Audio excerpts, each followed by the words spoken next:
எப்படி இருந்த பங்காளி இப்படி போயிட்டியே அப்படின்ற மாதிரி. அஸ்ஸலாமு அலைக்கும் வரஹ்மத்துல்லாஹி வபரகாத்துஹு அன்பாத அனைத்து உறவுகளுக்கும் இனிய மாலை வணக்கம். ஜிலேபி ஷோக் ஒரு காலத்தில் எப்படி இருந்துச்சு இல்லையா? எவ்வளோ கூட்டமும் நெரிசலுமா எவ்வளோ ஒரு பிரம்மாண்டமாக இருந்துச்சு. இப்போ கடைசியில் வெறிச்சோடி போய் கிடக்குது, ஒரு நாதி இல்லாமல். வீடியோ காட்சிகள் கொஞ்சம் கடைசியில் இருக்க அட்டாச் பண்ணுற பாருங்கள். அதே மாதிரி international united nations of Kuwait அவங்களுடைய பார்வைக்கு போயிருக்குது இப்போ ஜிலேபி ஷோக் பிரச்சனை. இப்போ நிறைய வீடியோக்கள் ஷேர் ஆகிச்சு இல்லையா? குவைத்தில் இந்த மாதிரி ஜிலேபி ஷோக்கில் எப்படி தொழிலாளர்கள் பாதிக்கப்பட்டிருக்காங்க, நிறைய பேர் ரோட்டில் இருக்கிறதுக்கு கூட இடம் இல்லாமல் கஷ்டப்படுறாங்க அப்படின்ற மாதிரியான அந்த வீடியோக்கள் வந்து பார்த்திங்கன்னா, குவைத்திலையும் சில நல்ல மனுஷர்கள் இருக்கிறாங்க இல்லையா, தொழிலாளர்களை பற்றி சிந்திக்கக்கூடியவங்க, அதே மாதிரி தொழிலாளர்களுக்கான நீதிகளை பெற்றுக் கொடுக்கக்கூடிய சமூக ஆர்வலர்கள் இருக்கிறாங்க. அவங்களுடைய பார்வையில் பட்டு இது வந்து இப்போ பேசு பொருளாக மாறி இருக்குது. நிறைய பேர் வந்து இப்போது கேள்வி எழுப்ப ஆரம்பிச்சிட்டாங்க. அதாவது அந்த கேள்வி என்னென்னு பார்த்தீங்கன்னா, எங்கடாது இந்த இருக்குது பாருங்கள், இந்த மாதிரி ஷெல்டர் செஞ்சு கொடுக்க போகிறோம், ரூம் அடித்து கொடுக்க போகிறோம் அப்படின்னுலாம் சொன்னீங்களே, எங்கள் ரூம்? எப்போ நீங்கள் தொழிலாளர்களுக்கான கட்டுமான பணிகளை கட்டுறது? இந்த நாட்டில் இருக்கக்கூடிய தொழிலாளர்களுக்குரிய அறைகளை எப்போ நீங்கள் சரி பண்ணி கொடுக்கறது? இந்த தொழிலாளர்களுக்கான இருப்பிடங்கள் பாதுகாப்பு எப்படி நீங்கள் உறுதிப்படுத்துறது? அப்படின்ற மாதிரியான பல கேள்விகளை இப்போ முக்கியமான சமூக ஆர்வலர்கள் கேள்விகளாக கேட்க ஆரம்பிச்சிட்டாங்க. இந்த கேள்விகளுக்குரிய பதிலை வந்து சமூக விவகார அமைச்சு, குவைத்துடைய தொழிலாளர் திணைக்களம், மனித வளத்துக்கான பொது ஆணையகம் நிச்சயமாக கேள்விக்கான பதிலை கொடுத்தே ஆகணும். ஏன்னா சிச்சுவேஷன் அவுட் ஆஃப் கண்ட்ரோல். நிறைய தொழிலாளர்கள் இன்னைக்கு அங்கங்கே ஏதோ அந்த தஞ்சமுகுத மாதிரி உட்கார்ந்துருக்கிறாங்க. அவங்களுக்கான சரியான அறைகள், சரியான இருப்பிடங்கள் கட்டாயம் இவங்க நிரூபித்து கொடுக்கணும்.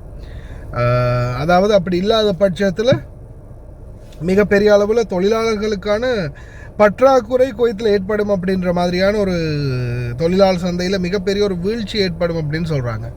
ஏன்னா தங்குறதுக்கு இடமே இல்லை, உட்கார்ந்துருக்க முடியலை, பிரச்சனை, விட்டு தூக்கி எறிஞ்சிட்டு போயிடலாம்ப்பா அப்படின்னு எல்லாரும் கிளம்பி இந்த நாட்டை விட்டு போயிட்டாங்கன்னா அப்புறம் என்ன செய்வீங்க தொழிலாளர்களுக்கு? அப்படின்ற மாதிரியான கேள்விகளையும் பலரும் எழுப்ப ஆரம்பிச்சிருக்கிறாங்க. ஆனால் இன்னொரு விடயத்தை நான் சொல்லிக்கொள்ள விரும்புகிறேன் இந்த இடத்துல. கிட்டத்தட்ட இந்த யுத்தம் வாரத்துக்கு முன்னாடி, சரியா, நான் இதோட 3வது வீடியோ பப்ளிஷ் பண்ணியிருக்கேன். அதாவது இந்த பிரச்சனை ஆரம்பிக்கிறதுக்கு முன்னாடி கிட்டத்தட்ட 3 வீடியோ, பிப்ரவரி 10ஆம் தேதி, மார்ச் மாதத்தில் கடைசியில், அதுக்கப்புறமா மே மாதம் கடைசியில் நான் வீடியோ பப்ளிஷ் பண்ணுறேன். உடனடியாக வெளியேறுங்க. நான் போஸ்ட் பண்ண எல்லா வீடியோலையும் நான் மென்ஷன் பண்ணியிருக்கிறது, உடனடியாக வெளியேறுங்க. ஜிலேபி ஷோக் பகுதிகளில் இந்த மாதிரியான ஒரு பிரச்சனை வரப்போது தயவு செய்து இருக்க வேண்டாம், வெளியேறுங்க அப்படின்ற மாதிரியான அவேர்னஸ் கிட்டத்தட்ட நான் இந்த யுத்தம் ஆரம்பிக்கிறதுக்கு முன்னாடி 2ஆம் மாதம் பிப்ரவரி மாதம் 10ஆம் தேதியிலிருந்தே நான் இந்த வீடியோ வந்து 3 தடவை இதோட பப்ளிஷ் பண்ணிட்டேன். சிலது வந்து பார்த்திங்கன்னா, சிலர் வந்து உண்மைக்குமே அந்த காலகட்டங்களில் வெளியேறி போயிட்டாங்க. அதே மாதிரி ஒரு சகோதரி வந்து இந்த மாதிரி பில்டிங் உடைச்சிட்டாங்க பாருங்கள், எங்களுடைய பொருள்லாம் தூக்கி வெளியில் வீசிட்டாங்க, நிறைய பொருள் பில்டிங்குள்ளே இருந்துச்சு, அதெல்லாம் எடுக்கவே இல்லை, அப்படியே உடைச்சி தரமட்டமாக்கிட்டாங்க அப்படின்னு சொல்லி அழுத வீடியோ கூட நான் போட்டேன்.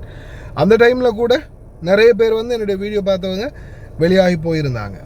ஆனால் சிலருக்கு வந்து அலட்சியம், கணக்கு எடுக்கிறது இல்லை. சரி விடுங்க, என்ன தான் பண்ணுறது? அது மக்களுடைய அலட்சியம்ன்றது மக்களுடைய அது அபிப்பிராயம். அது தொடர்ந்தும் அவங்களுக்கு கூட இருக்கணும் அப்படின்னு நினைக்கிறாங்க.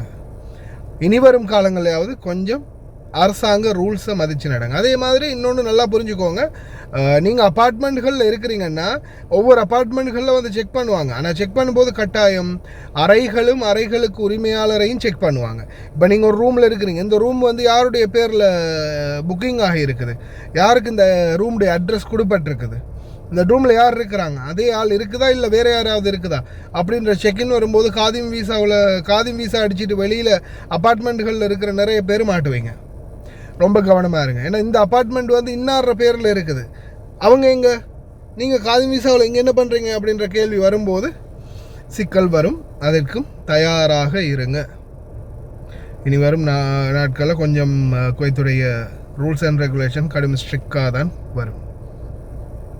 கவனம்.